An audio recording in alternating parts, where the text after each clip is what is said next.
सैलाब या नुकसान पर दूसरी हुकूमतें कई साल रोना रोती हैं, दुनिया से पैसे मांगती हैं। पंजाब ने सैलाब मुतासरीन के लिए किसी के सामने हाथ नहीं फैलाया, अपने पैसों से रिलीफ का काम किया, वजीर आजम से भी मदद नहीं मांगी। वजीर आला पंजाब मरियम नवाज का मुखालिफिन को जवाब, कहा पंजाब के अवाम की इज्जत नफ्स का ख्याल है, मेरे होते पंजाब के अवाम को कोई मैली आंख से नहीं देख सकता। वजीर आजम शहबाज शरीफ ने मुतासरीन की बहाली के लिए काम पर शाबाश दी। पंजाब हुकूमत ने 26 दिन में सैलाब मुतासरीन को इमदादी कार्ड का इजरा शुरू कर दिया। ओकाड़ा के 1265 अफराद को सैलाब कार्ड मिल गया। वजीर आला पंजाब मरियम नवाज ने दीपालपुर में मुतासरीन में फ्लड कार्ड तकसीम किए, उनके मसाइल सुने, बुजुर्ग खातून को ATM से पैसे निकालने का तरीका भी समझाया। 26 सितंबर को शुरू होने वाला सर्वे 75% मुकम्मल। 27 अक्टूबर तक 4 करोड़ 51 लाख शहरियों का डेटा हासिल किया जाएगा। मरियम नवाज कहती हैं सैलाब मुतासरीन को इमदादी कार्ड के इजरा का वादा पूरा कर दिया। आज अल्लाह ताला का शुक्र है कि उनके अपने घरों में आबादी का सफ़र शुरू हो गया है और आपको सबको मुबारक हो। मैं शुक्र अल्लाह ताला का एक दफ़ा फिर अदा करती हूँ। दहशतगर्दी ही हमारे ताल्लुकात में तनाव की असल वजह है, अफगान वजीर दिफा ने तस्लीम किया। उम्मीद है अब अमन लौटेगा, ताल्लुकात मामूल पर आ जाएंगे, तिजारत और ट्रांजिट भी दोबारा शुरू होगा। वजीर दिफा ख्वाजा आसिफ का अल जजीरा को इंटरव्यू, कहा पाक अफगान मुआहदे का बुनियादी मकसद दहशतगर्दी का खात्मा है। दोनों मुल्क दहशतगर्दी पर काबू पाने के लिए संजीदा कोशिशें करेंगे। आने वाले हफ्तों और महीनों में देखना होगा मुआहदे पर कितना अमल होता है। दहशतगर्दी बरसों से सरहदी इलाकों को मुतासिर कर रही है। बराह रास्त झड़प की वजह भी यही थी। जिन अफगान मुहाजिरीन के पास कानूनी वीजे और कागजात हैं वो पाकिस्तान में रह सकेंगे।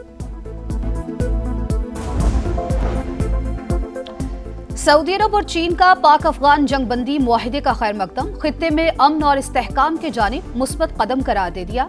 सऊदी वजारत खारजा का कहना है आलमी बरादरी पाकिस्तान और अफगानिस्तान के दरमियान बैनुल अक़वामी सरहद को तस्लीम करती है।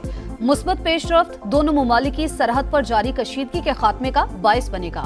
चीन की पाक अफगान ताल्लुकात में बेहतरी के लिए किरदार अदा करने की पेशकश, कहा उम्मीद है आइंदा दोनों मुल्क अपने मसाइल बातचीत और मुशावरत से हल करेंगे।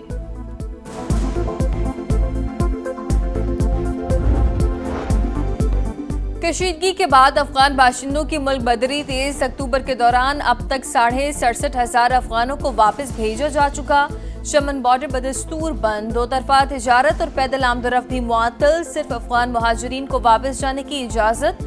तुरखम तिजारती गुजरगाह की बंदिश का भी नवा रोज, गाड़ियों की लंबी कतारें। विफाक वॉर ऑन टेरर के फंड समेत दीगर आईनी हुकूक नहीं दे रहा। वजीर दाखिला ने पुरानी और नाकिस बुलेट प्रूफ गाड़ियां दी, ये तज़हीक है, गाड़ियों को वापस किया जाए। वजीर आला सुहेल आफरीदी की हिदायत, कहा विफाकी हुकूमत की गलत पॉलिसी की वजह से सूबे में दहशतगर्दी आई, जाती इंतकाम के लिए किसी के खिलाफ FIR दर्ज नहीं होनी चाहिए। KP पुलिस का हाल किसी सूरत पंजाब पुलिस जैसा नहीं होना चाहिए। आम इंतखाबात में अवाम के साथ खड़े न होने वाले सरकारी हुक्काम के खिलाफ कार्रवाई होगी।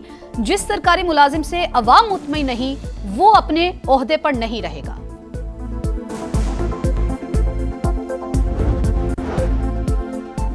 वज़ीर आज़म शहबाज शरीफ की घरेलू सनतों की रजिस्ट्रेशन और कर्ज की फराहमी में आसानी यकीनी बनाने की हिदायत, समेटा के रोड मैप के फौरी इतलाक पर जोर दिया। वजारत सनत के इक़दामात पर इजहार इत्मीनान, पैदावार बढ़ाने के लिए पावर डिवीजन को जामिर मौसर पॉलिसी सिफारिशात तश्कील देने का हुक्म, कहा मुतल्लिका इदारे सनतकारों और सरमायादारों को हर मुमकिन सहूलियात फराहम करें। बिजली की पैदावार के मस्बत इस्तेमाल को यकीनी बनाने के लिए पॉलिसी पर काम किया जाए। वज़ीर आज़म शहबाज शरीफ आइंदा हफ्ते सऊदी अरब का 3 रोज़ा दौरा करेंगे। सऊदी क़यादत से मुलाकात और फ्यूचर इन्वेस्टमेंट इनिशिएटिव से खिताब भी करेंगे।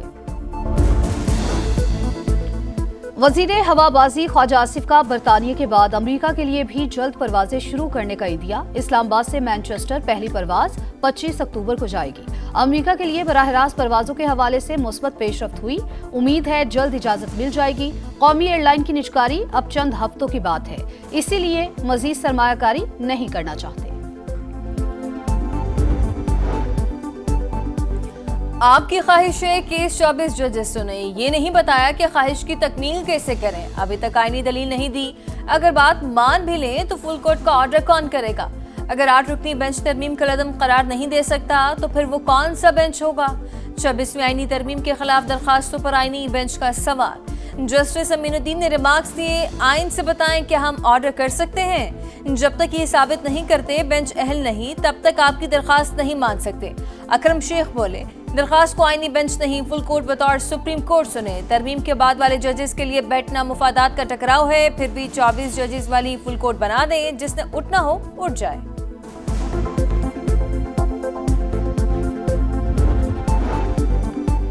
छब्बीस नवंबर का एहतजाज, वकील की यकीन दहानी के बावजूद अलीमा खान पेश ना हुई। इंसदाद दहशतगर्दी अदालत ने दोबारा नाकाबिले जमानत वारंट गिरफ्तारी जारी कर दिए। पुलिस को 22 अक्टूबर को गिरफ्तार करके पेश करने का हुक्म। जामिन को मुचलके जब्त करने का शो कॉज भी जारी कर दिया। संजानी जलसे के मुकदमात उमर अयूब, जैन कुरैशी, जरताज गुल के भी नाकाबिले जमानत वारंट गिरफ्तारी जारी। पुरतशद्दुद एहतजाज और पुलिस पर हमले, पंजाब पुलिस का क्रैकडाउन जारी। लाहौर से गिरफ्तार मुल्जिमान की तादाद 708 हो गई। पंजाब भर से अब तक 6000 से ज्यादा मुल्जिमान को गिरफ्तार किया जा चुका। मुल्जिमान की गिरफ्तारियों के लिए फुटेजेस से मदद ली गई। सोशल मीडिया पर इंतशार फैलाने वालों के खिलाफ भी कार्रवाइयां जारी।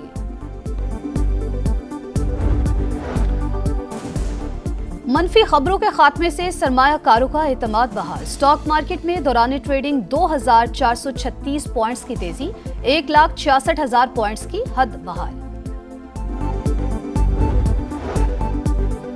सिंध हुकूमत का गंदम का फीमन रेट 4200 रुपए मुकर्रर करने का मुतालबा। शर्जील मेवन कहते हैं, किसी पॉलिसी या IMF की वजह से गंदम की सपोर्ट प्राइस जारी नहीं हुई तो नुकसान गंदम की किल्लत की सूरत में उठाना पड़ेगा।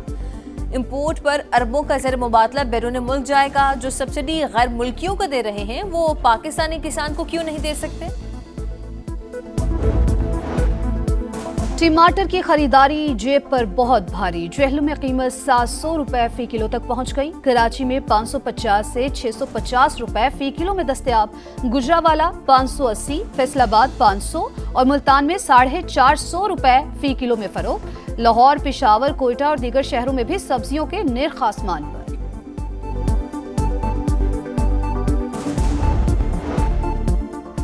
इसराइली फौज गजा जंगबंदी मुआहदे की संगीन खिलाफ वर्जियों में मुलव्वस। आज फिर निहत्तर फलस्तीनियों पर गोलियां बरसा दी। खान यूनिस और देर अल बलाह पर बमबारी, 3 फलस्तीनी शहीद। इसराइल को समझाने के लिए ट्रंप इंतजामिया मुतहरिक। अमरीकी नुमाइंदा खुसूसी स्टीव विटकॉफ इसराइल पहुंच गए। नायब सदर JD वेंस कल जाएंगे। 2 इसराइली फौजियों की हलाकत धमाका खेज मवाद फटने से हुई। हमास पर इल्जाम गलत साबित। पिंडी टेस्ट का पहला दिन पाकिस्तान के नाम। कौमी टीम ने 5 विकेट पर 259 रन बना लिए। कप्तान शान मसूद 87 रन बनाने में कामयाब। अब्दुल्ला शफीक ने 57 रन की इनिंग्स खेली। ओपनिंग बैटर और कप्तान के दरमियान दूसरी विकेट पर सेंचुरी की शराकत। इमामुल हक 17, बाबर आजम 16, मोहम्मद रिजवान 19 रन पर आउट। सऊद शकील 42 रन बनाकर नॉट आउट। आसिफ आफरीदी का 38 साल 299 दिन की उम्र में डेब्यू। टेस्ट क्रिकेट का आगाज करने वाले दूसरे उम्र रसीदा पाकिस्तानी बन गए।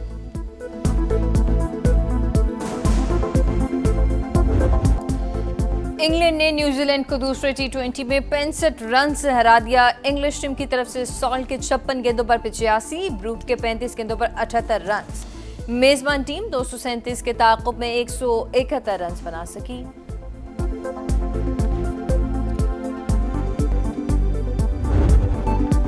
और रोशनी, रवादारी और खुशियों का त्यौहार। पाकिस्तान समेत दुनिया भर में हिंदू बरादरी आज दिवाली मना रही है। सिंध के रेगिस्तान में खुशियों के रंग, घरों और गलियों में चरागां, बरक़ी कुमकुमों की बहार, हिंदू बरादरी की पूजा।